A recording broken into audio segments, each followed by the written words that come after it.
Midnight. You wake with a shiver. Not from cold, not from a nightmare, but because you hear voices. Low, steady, human voices. You open your eyes. Around you, in the dark, your family is sitting up. Your mother murmurs. Your father stares into the hearth. Your brother whispers to someone you cannot see. For a moment, you wonder, are you still dreaming, or did the dead crawl back to talk in the small hours? It feels like a haunting, but it isn't. In the Middle Ages, this was perfectly ordinary. People expected to wake in the middle of the night. It was the space between first sleep and second sleep. A time for prayers, chores, whispers, confessions, even secrets never spoken in daylight. To them, the midnight voices weren't ghosts. They were just life, unfolding in the dark. But what exactly did people do in those strange hours when the world was silent, the fire was low, and the line between prayer and fear blurred? Picture the world before streetlights, phones, and shift whistles. When the sun went down, the day didn't fade, it dropped. Darkness pressed against the door like a living thing. Candles were money. Firewood was time. People didn't waste either, so evening started early, and so did sleep. After supper, after small chores, after a few quick words by the hearth, families lay down. Not at 11, often not even at 9. In winter, with 14 hours of night, first sleep could begin soon after dusk. Bodies sank hard for 3 or 4 hours, into the kind of heavy rest that rebuilds muscle and clears the brain. Then, like a switch, the house stirred. No alarm, no guilt. Just eyes open, embers brightened. A whisper, a breath, a hand feeling for the poker, a mother reaching for a child. This middle-of-the-night waking wasn't a flaw to fix. It was a slot in the schedule. People knew it and planned around it. A 16th century doctor casually recommended study in those hours. Monastic rules rang bells for prayer, then vigils, matins because the stillness felt close to God. Literature mentioned it as if everyone understood. You went to bed, you rose after first sleep. You did what needed doing. You lay down again. No drama. What did they do? Everything that didn't fit well in daylight. Some prayed because the room was quiet and the mind was clean. Some fed babies because hunger does not care about clocks. Some added logs, checked the barn, or felt a calf's breath to be sure the cold hadn't won. Some talked in the low, honest voice only night allows about money, neighbors, fears, small hopes. Yes, some crossed from whisper to touch. The space between sleeps was often the only hour when a couple could be a couple. Others worked. Bakers kneaded dough so a village wouldn't wake to empty stalls. Watchmen walked, listening for the sound no one wants to hear, fire. Millers timed grinding to the cool air. If you're thinking, this is when I doom scroll at 3 a.m., congratulations, you already practice a modern electric version of the medieval night watch. Quick question for you. When you wake at 2 or 3 a.m., do you fight it or do you use it? Tell me below. Do you pray, read, pace, stare at the ceiling, message a friend, or surrender to the phone's glow? I want to know which medieval team you'd be drafted to. Let's build one night from the ground up. The house sleeps hard after supper. First, sleep is deep and unbroken. Think of it as the body's heavy-duty maintenance window. Then, around midnight, or a little before, eyes open. Not everyone at once. A parent first, then the other, then the child who needs water, then the servant who catches the change in the room's breathing. There is no rush. Heat is coaxed from coals. Someone murmurs a psalm. Someone rubs a shoulder. The quiet feels thick enough to hold. This is not up late. This is up on time.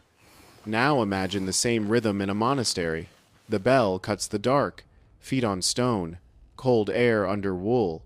The office begins voices low, controlled, steady. Half the world is asleep. The other half is singing in Latin. Whether you believe or not, you can feel why midnight prayer stuck. No marketplace, no carts, no arguments.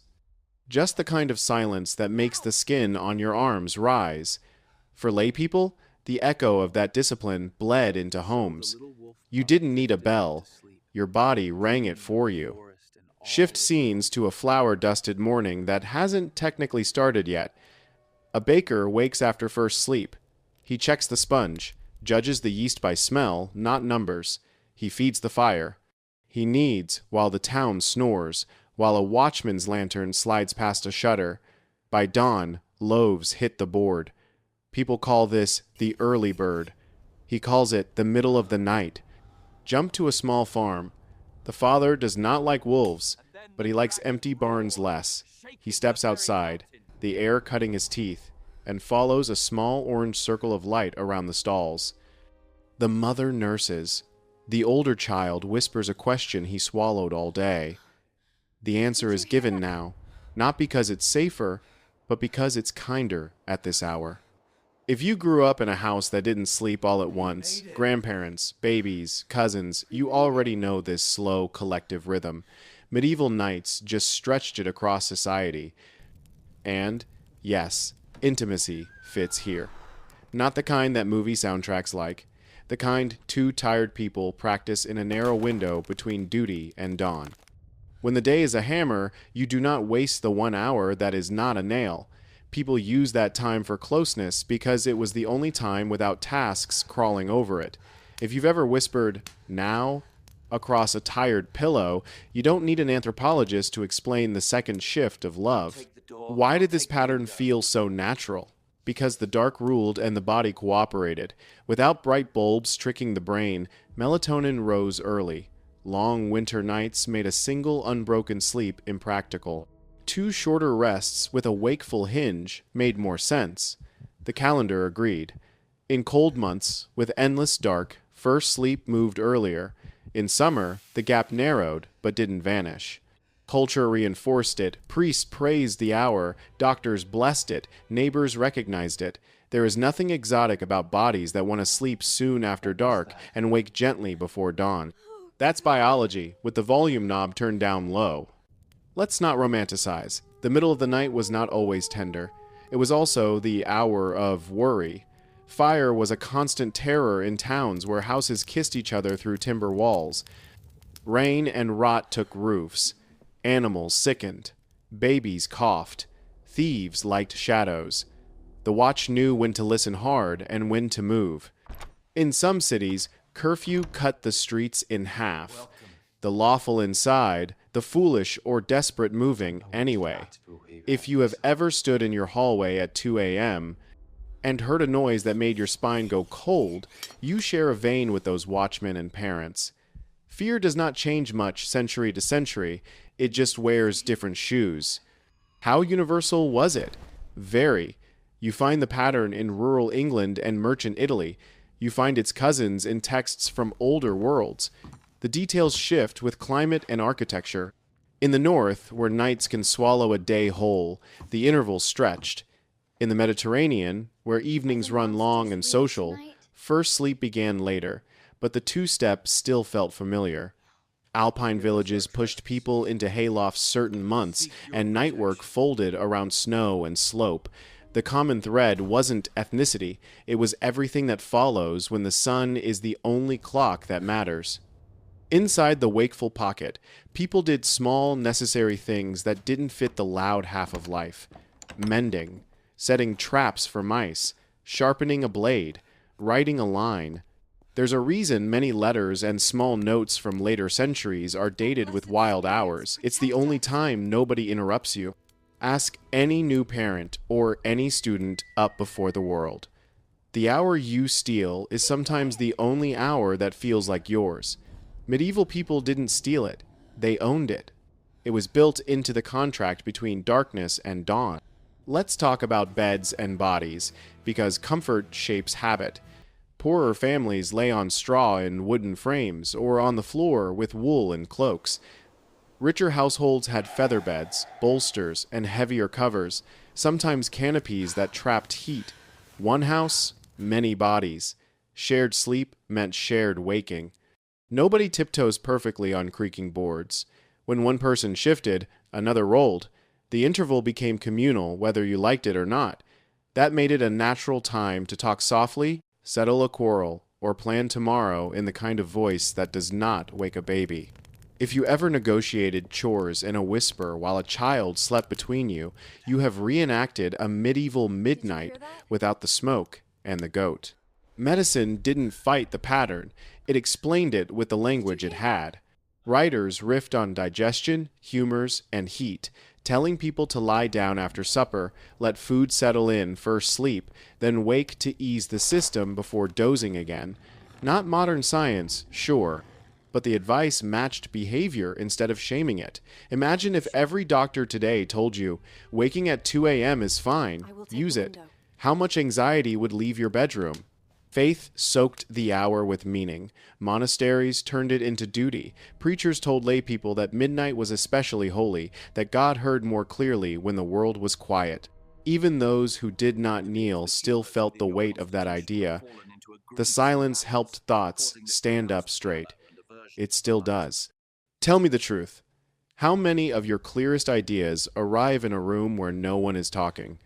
Not every job bowed to the two-sleep routine, but many wrapped around it. Bakers, obviously. Brewers, sometimes. Millers, guards, messengers who needed to move when roads were empty. In winter, some farmers began chores during the gap so the second sleep could be shorter and the morning could hit the fields faster. In summer, everyone forgave a shorter interval because light bullied the horizon earlier. Flexibility was the point. The clock was a suggestion, not a tyrant. And then it broke. Not because people studied sleep and found a better way, but because technology pushed the night back and industry whipped the morning forward. Gaslight pulled crowds onto streets long after dark. Electricity made the evening bright, cheap, and habitual. The first sleep drifted later and later until the gap had nowhere to live. At the same time, the factory whistle declared war on lingering by the hearth. 6 a.m. was a demand, not a hope. Employers needed bodies on a timetable, not families on a rhythm. Cities compacted people, and the interval's social uses, whispered talks in shared beds, quiet visits to a neighbor by candle lost their place. By the early 20th century, first sleep and second sleep had slipped out of ordinary speech. The human trick of two-step nights turned into a weird fact in books. Here's the twist. When researchers take modern people and strip away artificial evening light, that old pattern reemerges. Not perfectly, not for everyone, but often enough to matter. People fall asleep soon after darkness, wake gently after a few hours, spend calm time in the middle without anxiety, then return to bed. If you've ever stared at the ceiling at 2:30 a.m. and hated yourself for it, maybe your biology is not broken. Maybe your culture is too bright. I'm not telling you to adopt medieval nights. Your life may not allow it, but I am telling you this. Waking in the middle of the night does not automatically mean failure. It can be a neutral fact, even a useful one. You can ride it instead of fighting it. You can turn it into a small ritual. Drink water, write 3 lines, breathe slow, pray if you want, text no one, and slide back under. If a couple of centuries of humans found their balance that way, you can borrow the idea without borrowing the smoke-stained rafters. If you were dropped into the 14th century for 1 week, how would you spend your wakeful hour? Write it in the comments.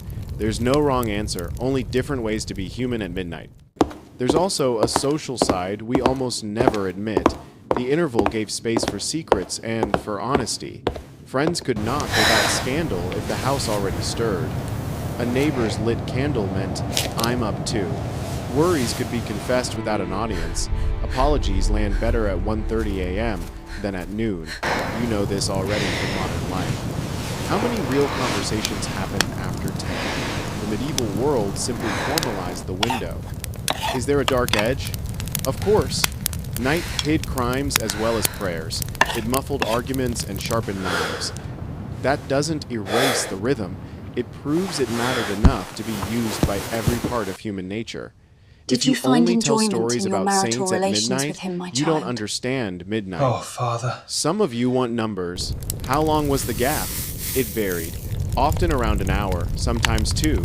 Longer in winter, shorter in summer. Did everyone wake? Usually, most of the household stirred, but not necessarily all at once or all the way. Children might roll over and mutter, grandparents might sit and warm their hands, a servant might get up to check the door. Did people force themselves up? No, that's the point. It happened on its own. Did they always go back to bed? If work demanded, they might ride the rest of the night into dawn. But most returned to second sleep, lighter than the first, with dream fragments like thin ice, beautiful, fragile, gone on, waking. Here's a useful mental trick. Stop picturing the medieval night as a blank wall. Picture it as a hinge with two panels. Panel 1, first sleep heavy, deep, rebuilding. The hinge, wakefulness, so it's not just small us then. tasks, No, not small at all. talk, small prayers, We small will pleasures. overcome this. Panel 2, Together. second, sleep lighter, drifting toward a practical day. It's simple. It works. It survived because it worked. Now let's look at your life. Modern evenings are intentionally loud. The bulb says stay up. The feed says keep scrolling. The schedule says do work after work. We push first sleep later and later, then punish ourselves Roman for Empire waking was at a the powerful hour force when the that body shaped was the Western designed to world. be calm and quietly alert. Maybe, just maybe, your 3 a.m. wake-up is not your enemy. Maybe it's a medieval inheritance. What if you treated it like a gift instead of a glitch? What if you made a small list on your nightstand labeled Between Sleeps? One line for faith, one for thought, one for care, one for love. Nothing heroic, no new personality. Just a few human things done in human silence, then back to bed. I want to end where we began, with that clean, strange feeling of waking for no reason except that your body says, now. People in the Middle Ages didn't fight it. They used it. They made bread. They sang. They checked on calves and babies. They whispered news and apologies. They held each other. They stepped outside into a sky that didn't care about their worries and let the cold tell them they were alive. Then they slept again and met daylight with fewer sharp edges. If any of this reframed the night for you, tell me what you'll try the next time you wake in the dark. Will you breathe and let the hour do its work? Will you write 2 lines? Will you refuse the phone and choose silence? Drop your plan below and read others for ideas. The past is a toolkit. Take what fits your hand. If you want more history told straight, sharp, and human, with zero fluff and maximum that actually changes how I live, hit like, subscribe, and ring the bell. Share this with the friend who texts you at 3 a.m. and calls it insomnia. They might be medieval without knowing it. I'm glad you woke up for this. I'm glad you stayed.